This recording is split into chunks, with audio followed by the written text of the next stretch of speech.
Alhamdulillah, saya mengajak kita semua kita memanjatkan puji syukur kepada Allah Subhanahu wa taala atas limpahan rahmat kasih sayangnya pada hari ini kita diberikan kesehatan, kesempatan dan berpikir pengabdian kita kepada rakyat bangsa dan negara, karena hari ini adalah kita masuk di penghujung tahun 2024, tepatnya pada hari Selasa tanggal 31 Desember. Teman-teman media yang saya hormati, perjalanan panjang tahun 2024 telah kita lalui bersama. Banyak torehan sejarah baru yang telah kita lakukan bersama-sama dari seluruh rakyat Indonesia, baik dari Aceh sampai Papua, dari pelosok-pelosok pedesaan sampai dengan perkotaan. Ada satu momentum politik yang belum pernah kita lalui bersama, yang namanya proses pemilu, baik pileg, pilpres maupun pilkada. Dalam sejarah bangsa kita baru kali ini terjadi pemilu bersamaan, dan hasilnya pun alhamdulillah kita lalui bersama. Ini menunjukkan bahwa kedewasaan demokrasi yang dilakukan oleh bangsa kita semakin hari semakin baik, sekalipun memang banyak catatan yang terjadi. Kita alhamdulillah melewati pileg dengan baik, dan Golkar seperti kita ketahui bersama berada pada posisi kedua dalam pileg dengan jumlah 102 kursi. Kemudian juga punya 14 atau 15 ketua DPR di tingkat provinsi dan 300 lebih kabupaten kota menjadi pimpinan DPR, dan total anggota DPR-nya sebesar 2.900. Pilpres, Golkar bersama-sama dengan partai koalisi yang lain mendorong dan mendukung Pak Prabowo sama Pak Gibran. Alhamdulillah juga menang. Dan terakhir di pemilu kada. Pemilu kada telah kita lalui bersama, sekalipun sebagian belum diputuskan karena ada proses sengketa di Mahkamah Konstitusi.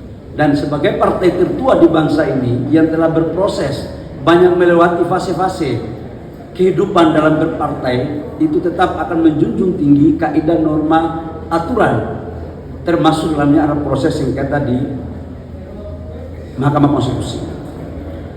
Setelah 2024 kita dipertontonkan lagi tentang sebuah transisi politik peralihan kepemimpinan dari Pak Jokowi kepada Pak Prabowo, yang selama ini sejak pasca reformasi selalu peralihan kepemimpinan dalam berbagai diskursus oleh teman-teman baik di akademisi maupun di lembaga-lembaga lain dianggap smooth tapi tidak sempurna. Namun ada satu catatan yang telah kita lalui bersama, bahwa transisi politik dari Pak Presiden Jokowi ke Pak Presiden Prabowo itu sangat smooth dan yang terbaik dalam proses peralihan kepemimpinan bagi bangsa dan negara sejak mungkin mohon maaf Indonesia merdeka. Peralihan bagaimana presiden pertama kepada presiden kedua ke presiden ketiga sampai dengan sekarang. Ini menandakan bahwa Indonesia semakin hari semakin matang dalam proses peralihan kepemimpinan. Di bawah pemerintahan Presiden Pak Prabowo dan Mas Gibran, Golkar diminta bersama-sama sebagai konsekuensi daripada partai pengusung untuk mendukung total pemerintahan Pak Prabowo sama Pak Gibran. Dalam catatan kami ada kurang lebih sekitar 8 anggota kabinet kader Partai Golkar, 1 gubernur Lemhanas, dan 3 wakil menteri. Ini sebagai bentuk partisipasi aktif Golkar dalam memberikan kontribusi terbaiknya. Di samping itu memang kita mempunyai 102 anggota parlemen dan mengisi semua pimpinan komisi dan badan-badan yang ada di parlemen, di DPR. Sudah barang tentu sebagai partai yang sudah lama dan partai yang berkomitmen untuk mendukung pembangunan sebagai bagian daripada implementasi doktrin karya kekaryaan, Golkar selalu pada garda terdepan untuk menyukseskan program pemerintah. Minimal ada 4 program yang menjadi prioritas di atas cita Pak Presiden Prabowo, yaitu pangan, kemandirian pangan, kedaulatan pangan. Yang kedua adalah energi. Yang ketiga adalah persoalan hilirisasi, dan yang keempat adalah makanan bergizi. Dalam kaitannya dengan hal tersebut, kami dari Partai Golkar berpandangan bahwa tidak ada cara lain untuk membuat maruah negara agar disegani di dunia dan di negara-negara tetangga. Kedaulatan pangan adalah sesuatu yang harus kita wujudkan. Ini sejalan dengan perintah dan gagasan Presiden Pak Prabowo. Karena itu kami menginstruksikan dan telah merumuskan serta memutuskan agar kebijakan pangan baik di tingkat pusat maupun di tingkat daerah ini harus bisa kita lakukan. Aspek energi, Golkar selalu mempunyai pengalaman panjang. Ketika di masa pemerintahan Orde Baru, kita pernah memasuki swasembada pangan dan swasembada energi. Dan kaitannya dengan swasembada energi, kami telah diperintahkan oleh Bapak Presiden kepada Partai Golkar dan sekaligus sebagai saya sebagai Menteri SDM untuk segera merumuskan langkah-langkah komprehensif terukur dan bisa dieksekusi dalam rangka mendorong kedaulatan energi. Dan insya Allah lifting kita akan semakin hari semakin baik. Dan saya juga menyampaikan bahwa di tahun 2024 akhir ini kami telah memutuskan untuk peralihan dari B35 menjadi MB40 agar mengurangi impor kita. Ini bagian daripada proses untuk menuju kepada kedaulatan energi. Menyangkut dengan hilirisasi, kami juga telah diinstruksikan oleh Pak Presiden dan Golkar telah merapatkan barisan untuk membuat peta jalan hilirisasi 26 komoditas dengan investasi 618 miliar US dollar. Dan tidak hanya pada konteks itu, tapi kami sejalan dengan apa yang diarahkan oleh Bapak Presiden, Partai Golkar merumuskan berbagai regulasi agar hilirisasi tidak boleh dimanfaatkan hanya pengusaha-pengusaha besar, tapi juga harus dimanfaatkan oleh pengusaha-pengusaha daerah sebagai bagian afirmatif untuk menjadikan anak-anak daerah menjadi tuan di negerinya sendiri. Dalam konteks makanan bergizi, kami juga Partai Golkar akan melakukan secara sungguh-sungguh, karena ini bagian daripada amanah Undang-Undang Dasar 45 dan amanah daripada tujuan kita dalam berbangsa dan bernegara, yang salah satu diantaranya adalah mencerdaskan kehidupan bangsa. Teman-teman media yang saya hormati, ini adalah fase 2024, dan oleh karena 2024 adalah fase yang paling banyak tentang persoalan politik, namun kita juga syukuri bahwa pertumbuhan ekonomi kita di 2024 cukuplah luar biasa karena masih diangkat di atas 5%. Dalam konteks ini saya lihat kader-kader Partai Golkar baik di kabinet maupun di parlemen, baik kepala daerah maupun anggota DPRD kabupaten kota mempunyai kontribusi yang sangat signifikan. Ada Ketua Komisi 11 yang selalu piawai dalam memainkan narasi-narasi untuk meyakinkan kepada foreign FDI kita bahwa stabilitas regulasi yang ada di negara kita semakin hari semakin baik. Teman-teman semua yang saya hormati, berkaitan dengan menuju Indonesia 45 2045, kita mau tidak mau harus memikirkan tentang bagaimana membuat fondasi terhadap pencapaian bonus demografi. Bonus demografi akan puncaknya di 2035. Artinya 10 tahun lagi ini akan terjadi. Ini adalah bagian yang akan dilakukan oleh Partai Golkar untuk ke depan. Kemudian proyeksi di tahun 2025. Minimal ada dua hal yang saya mau sampaikan terkait dengan 2025. Yang pertama, adalah terkait dengan ekonomi. Yang dicanangkan oleh pemerintah pertumbuhan ekonomi kita 5,3%. Dan lifting minyak kita di atas 600 barel. Kemudian yang kedua adalah penciptaan lapangan pekerjaan. Dan yang ketiga adalah mendorong pendapatan per kapita.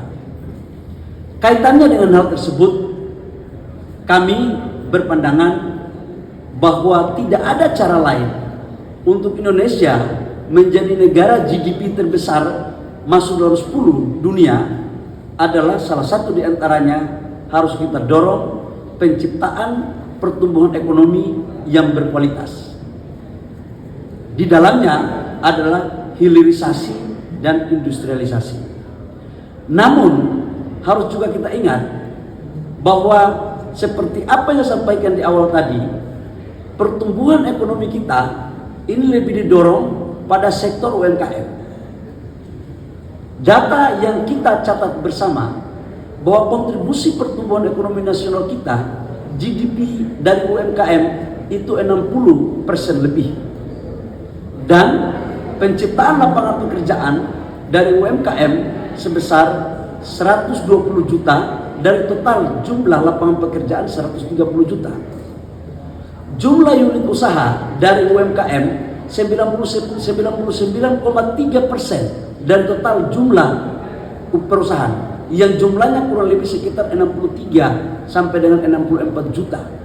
Dan yang menjadi miris bagi kita adalah kredit perbankan, total kredit lending sekitar 7.000 triliun, UMKM belum sampai 18 sampai 19%. Karena itu Golkar ke depan akan meminta bersama-sama dengan pemerintah untuk mendorong penambahan kredit usaha rakyat di angka di atas 500 triliun sebagai bagian afirmatif untuk mendorong pertumbuhan ekonomi yang merata.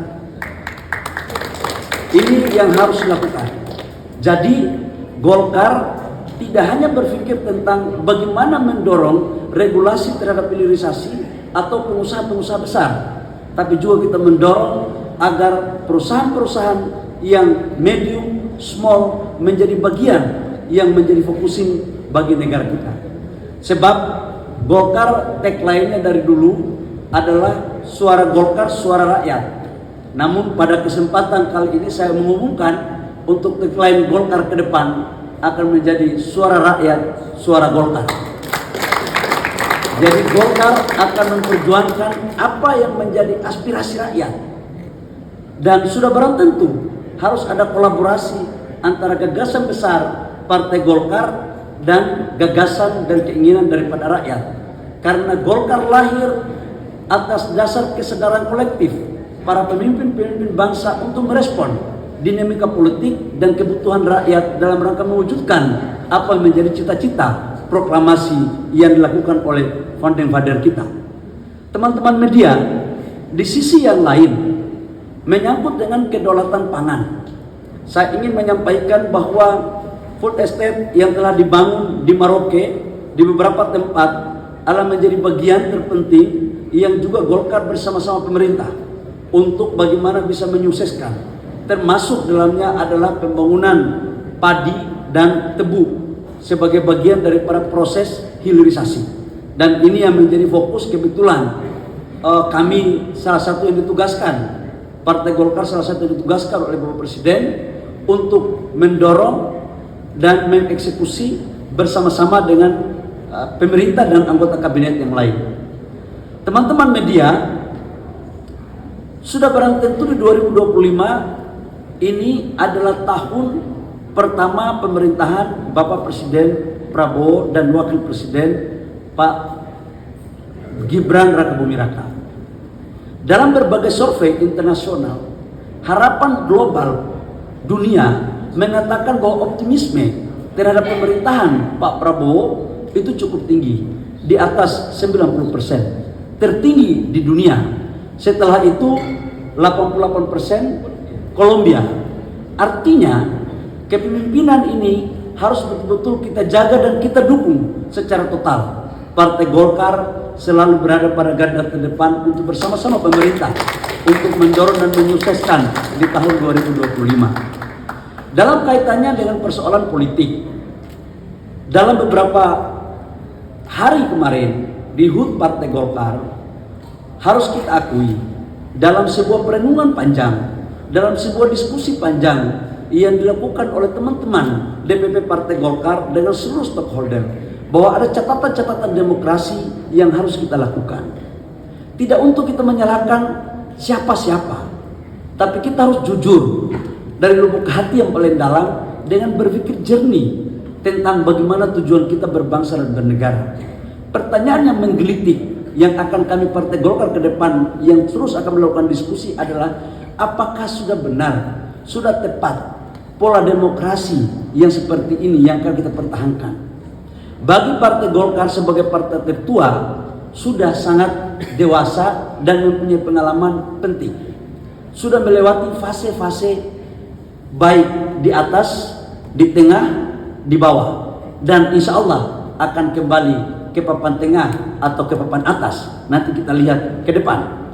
Tetapi yang saya ingin menyampaikan kepada teman-teman, bahwa demokrasi bukanlah hanya tujuan utama dalam kita membangun negara kita. Demokrasi sebagai instrumen untuk tujuan kita dalam berbangsa dan bernegara. Karena itu, ke depan Partai Golkar akan mengkaji sistem demokrasi seperti apa yang akan kita bangun, baik pileg maupun pilkada. Pilpres memang sudah diputuskan di dalam Undang-Undang 245 bahwa harus dipilih langsung oleh rakyat. Namun kalau pileg maupun pilkada rasanya masih dimungkinkan untuk kita mencari formulasi-formulasi yang tepat dengan tetap menghargai kaidah-kaidah hak-hak demokrasi rakyat. Saya pikir ini yang sangat penting. Karena itu, salah satu di antara sistem yang akan Golkar tawarkan tidak menutup kemungkinan kalau memang itu baik untuk rakyat, kita akan mempertimbangkan untuk mengecek keterlibatan rakyat dalam proses pilkada. Tidak mesti harus pemilihan langsung, mungkin juga katakanlah kalau itu dimungkinkan lewat DPR, tetapi dengan satu formulasi yang tepat dan harus disempurnakan. Jadi saya pikir ini silakan didiskusikan. Golkar tidak merasa kecil hati dengan berbagai macam dinamika pemikiran-pemikiran dari tempat lain. Makanya sebentar kita akan mengundang berbagai narasumber untuk membicarakan hal ini. Di aspek yang lain, teman-teman, Golkar sangat menghargai perbedaan politik dari partai-partai politik. Karena sesungguhnya Golkar berpandangan bahwa perbedaan itu merupakan anugerah dan perbedaan itu aset bangsa yang harus dipelihara. Namun Golkar berpandangan perbedaan itu sesungguhnya dijadikan sebagai pedoman yang konstruktif, yang positif, bukan untuk saling menggiring, bukan untuk saling membangun persepsi, bukan untuk saling menggiring. Harusnya tokoh-tokoh agama yang berpikir tentang bangsa dibawa kepada hal-hal yang tidak layak untuk dilakukan. Saya pikir ini menjadi kajian kita bersama. Dalam aspek hukum, Partai Golkar dalam beberapa fase dan partai-partai yang lain saya yakin juga pernah mengalami proses hukum. Karena itu kita sangat menghargai secara baik. Kita serahkan kepada aparat penegak hukum untuk melakukan secara profesional. Tidak untuk saling kita menyalahkan antara siapa yang benar dan siapa yang salah. Biarkanlah semua instrumen negara bekerja sesuai dengan aturan dan perundang-undangan yang ada. Terakhir, teman-teman media, saya ingin mengatakan bahwa negara ini kalau mau maju hanya satu kata, harus ada kekompakan antar sesama anak bangsa. Yang lalu biarlah berlalu. Yang belum baik di masa lalu kita perbaiki di masa depan. Bukan kita menarik terus ke belakang. Kapan bangsa ini mau maju? Dan masa depan bangsa ini ada pada kita semua. Saya ingin menyampaikan lewat pengalaman saya ketika masih menjadi Menteri Investasi. Banyak negara di luar sana yang belum tentu senang melihat negara kita menjadi salah satu negara yang disegani. Dan ini telah terjadi pada saat tahun 98-99. Dan kita sekarang sudah pada posisi pada on the track. Pertumbuhan ekonomi kita di atas 5%, inflasi kita terjaga. Penciptaan lapangan pekerjaan kita lakukan. Bahwa ada yang belum sempurna, itulah tugas kita untuk kita sempurnakan. Dan Golkar selalu berada pada posisi untuk menyampaikan ide-ide dan gagasan terbaiknya untuk sebagai kontribusi kepada rakyat, bangsa, dan negara. Lebih khusus dukungan Partai Golkar kepada pemerintahan Pak Prabowo dan Mas Gibran. Saya pikir hanya ini yang perlu saya sampaikan pada kesempatan yang berbahagia ini. Sebagai partai yang inklusif, partai yang tidak membeda-bedakan antara golongan. Saya tadi terenyuh mendengar sambutan dari Wakil Ketua Umum MPO tadi, bahwa Golkar sekarang ketua umumnya itu sudah dari Aceh sampai Papua. Beragam. Karena sebagai bentuk inklusivitas, saya sebagai ketua umum Partai Golkar mengucapkan selamat Natal kepada saudara-saudara saya yang menjalankan Natal. Karena ini masih hari Natal. Kalau kami di Papua, Natal itu sejak 1 Desember sampai akhir Januari. Jadi ini masih dalam suasana Natal. Maka izinkan saya dari lubuk hati yang paling dalam menyampaikan selamat Natal, damai selalu menyertai kepada saudara-saudara saya, umat Kristiani dimanapun berada di seluruh tanah air. Dan selamat tahun baru kepada seluruh rakyat Indonesia. Kalau tahun baru ini tidak pernah membedakan agama, tidak pernah membedakan jenis, dan tidak pernah membedakan dari kampung atau dari kota. Karena itu DPP Partai Golkar mengucapkan selamat tahun baru. Semoga di tahun 2025 kita semua selalu dalam lindungan Tuhan Yang Maha Kuasa, Allah Subhanahu wa Ta'ala, dan memberikan kontribusi terbaiknya kepada rakyat, bangsa, dan negara. Terima kasih. Kalau saya bilang Golkar solid, Indonesia maju. Sebagai bentuk komitmen kita kepada rakyat, bangsa, dan negara. Golkar solid, Indonesia maju.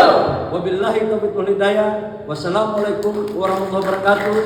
Shalom, Om Santi Santi Om, Namo Buddhaya, salam kebajikan.